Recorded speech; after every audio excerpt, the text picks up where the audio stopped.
The average man on the street believes that the greatest risk in speculation is losing all their money. That assessment is entirely and utterly incorrect. Losing your money is merely the cost of tuition. It is a painful education, yes, but it is just capital lost. The greatest risk is not the loss of your capital. The greatest risk is losing all your money and then immediately borrowing more money or diverting money designated for your survival to plunge back into the market in a desperate, foolish attempt to get it back. That is ruin. That is financial death. When your account hits zero, when the margin clerk takes the last scrap of your capital and liquidates your position. The market has not just emptied your wallet. It has delivered a critical, painful piece of advice. The market has told you directly and without ambiguity, you do not know what you are doing and you must stop. You must stop now. The urge you feel right now, the terrible burning need to recover the loss, to prove you were right, to get back to even, that desperation is the very thing that drove you to failure. That same poisonous desperation will guarantee your ruin is permanent. The greatest trade you can ever execute is the trade for your own survival. A dead speculator is the most useless thing in the world. You must live to fight another day. But you cannot fight today. First, pay attention to the simple rules of the exchange. Subscribe now, like this video, and leave a comment. By doing that, you help more people see this message, and you let me know this work is not in vain. The critical skill of stepping away, the very discipline Livermore was forced to master, is a painful education often acquired only through ruin, a devastating market penalty few traders can afford to pay. Fortunately, Edwin Lefebvre chronicled this entire financial schooling in his 1923 masterpiece, Reminiscences of a Stock Operator. This book, which features Livermore pseudonymously as Larry Livingston, acts as a profound training ground for the mind, allowing us to absorb his immense cost of instruction vicariously, thus minimizing the exposure to our own capital.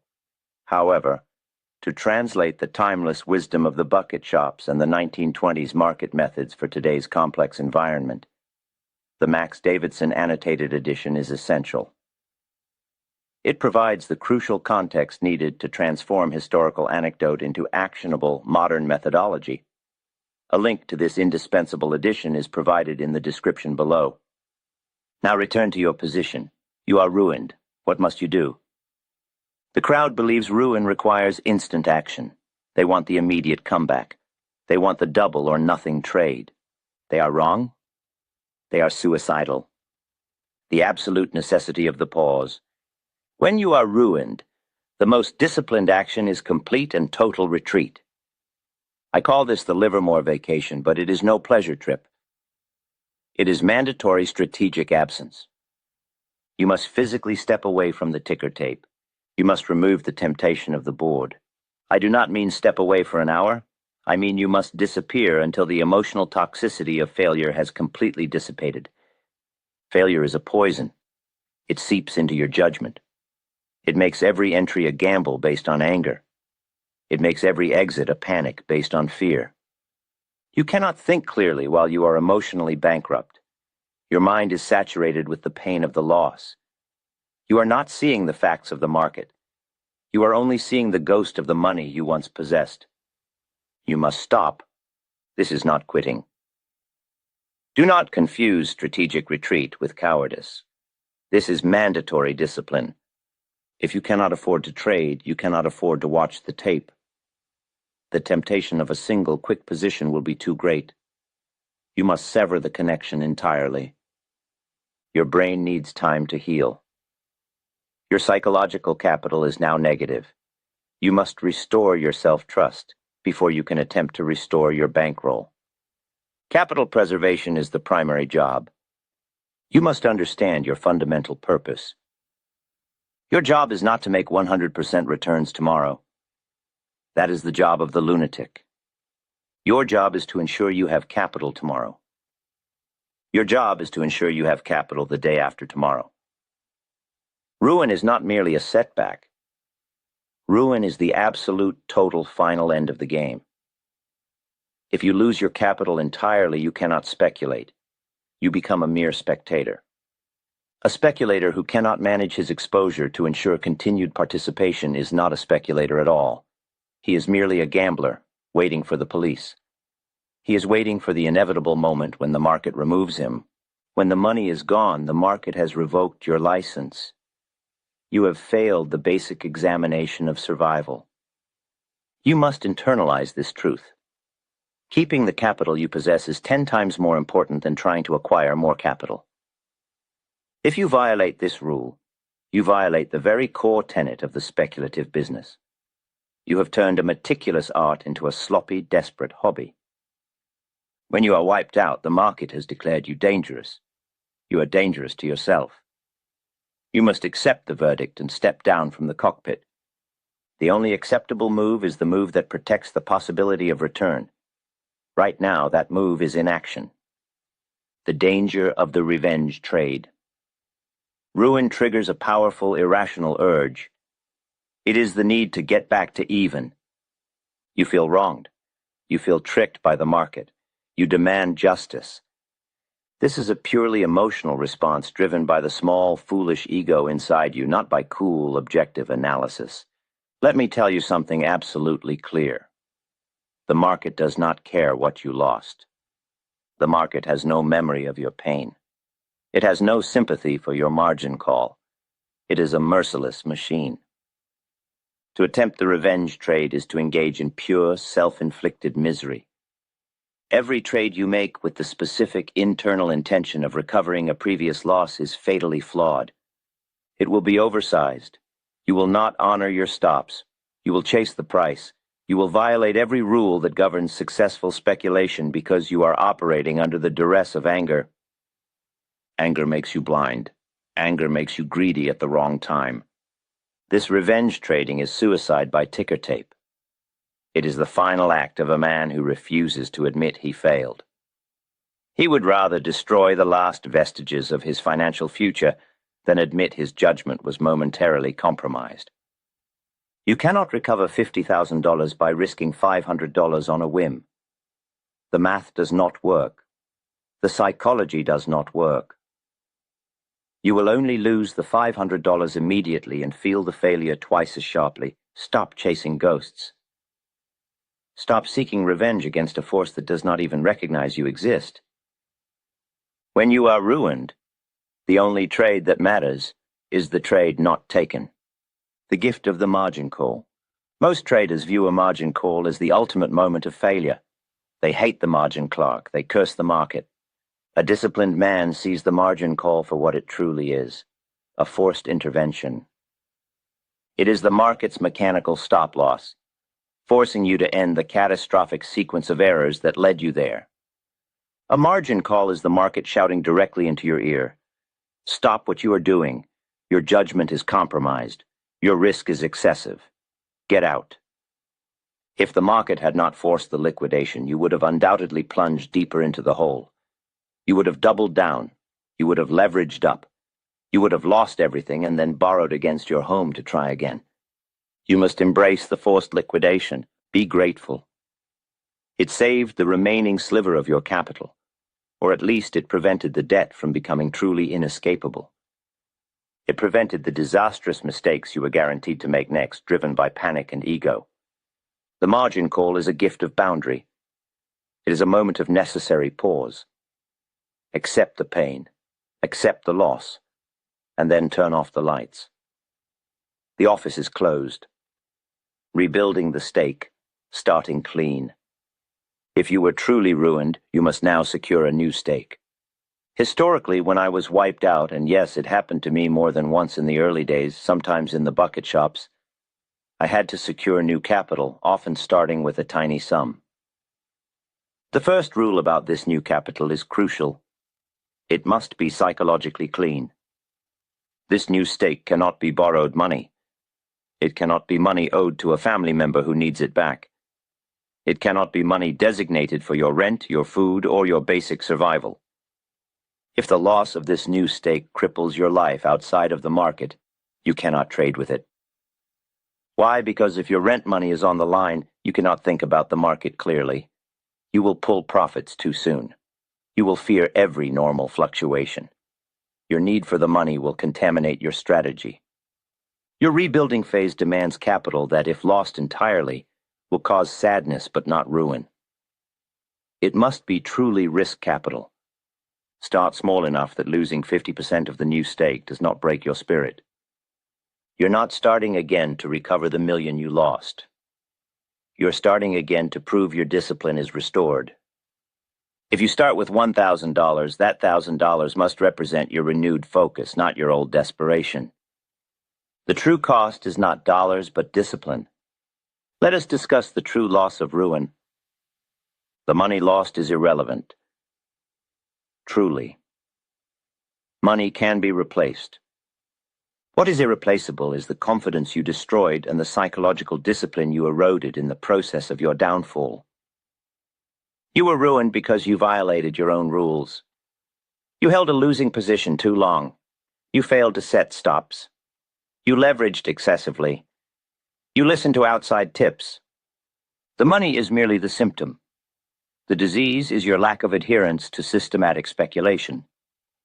You must step away to reread the tape, yes, but primarily to reread your own errors. You need downtime to analyze the precise moment you ceased being a disciplined speculator and devolved into an impulsive gambler. Until you can cold-heartedly identify exactly where your system failed and where you failed to execute the system, you are unfit to return to the exchange. This autopsy must be brutal. It must be honest. Do not blame the manipulators. Do not blame the war in Europe. Do not blame the tips you received. Blame the man in the mirror who held a stock 10 points past the stop-loss he promised himself he would honor. If you return before learning this lesson, you have simply paid tuition for a mistake you are guaranteed to repeat. Return to pure observation. During your mandated pause, which should last weeks, perhaps months, depending on the severity of the psychological injury, your job changes entirely. You're no longer a trader. You're an observer, a cold-blooded historian of the ticker. Watch the market without the anxiety of a position. This is critical. When you have money in the market, your mind automatically seeks confirmation for your position. If you are long, every movement up is confirmation. Every dip is ignored as noise. When you have no position, you have no bias. This allows you to spot actual trends. You see the true market movement, not the phantom movements created by your own personal hope and fear. Watch the volume. Watch the shifts in leadership. Identify where the real money is moving. Your goal is to regain the ability to see the tape clearly again. You must achieve a state of emotional detachment. You must watch the exchange as if studying a scientific experiment. Only when you can watch a sharp, sudden rally or a brutal crashing sell-off and feel absolutely nothing are you beginning to be ready. Only then can you plan the return. The strategy test. Prove it again. You may have a strategy scribbled in your ledger. It may have worked previously. But before risking new, hard-won capital, you must prove that the execution of the strategy is sound. You must prove the man is sound. Do not return immediately with real funds. Start with paper trades. Conduct hypothetical entries. Treat this phase with the seriousness of risking real money. Write down every entry price. Write down the stop-loss. Write down the profit target. Then, track the result for weeks. Do not allow yourself to cheat. Do not say, I would have held it through that drop. If your written stop was hit, the position is closed. You are testing your renewed discipline. You are testing your ability to adhere to the rules that the old, undisciplined man failed to follow. When you return to the market, your positions must be minuscule. I mean tiny. You are trading fractional lots. You are not trying to hit a home run. You are trying to prove you can adhere to stops, that you can cut a loss quickly, and that you can recognize true turning points again. The initial trades are tests of adherence, not attempts at acquisition. You are paying a small premium to determine if the soldier can follow orders. The psychology of the comeback stake. You must deal with the psychological weight of your past failure. Never, under any circumstances, anchor your current efforts to your past failures. The fortune you lost is gone. That money is water under the bridge. It is history. If you lost $100,000 and you return with $5,000, your mind will be tortured by the $95,000 difference. Your brain will scream, "You must make 2,000% just to get back to zero." This type of thinking is poison. Your initial comeback stake is not meant to replace the fortune you lost. It is simply a tool. It is a piece of equipment used strictly to prove your method is sound and your discipline is reliable. If you make 10% on your new $5,000 stake, that is a successful operation. Do not measure success by how quickly you break even on the old losses. That is the wrong ledger. Measure success by perfect adherence to your new rules. If you adhere perfectly to your discipline for 3 consecutive months, you have succeeded, regardless of the P and L. Because success in speculation is measured in consistency, not flashes of luck. Forget the old numbers. You are a new man starting a new business with a new small amount of capital. Do not saddle the new venture with the debts of the old defunct enterprise. The market doesn't care about fairness. Finally, shed the illusion that the market owes you anything.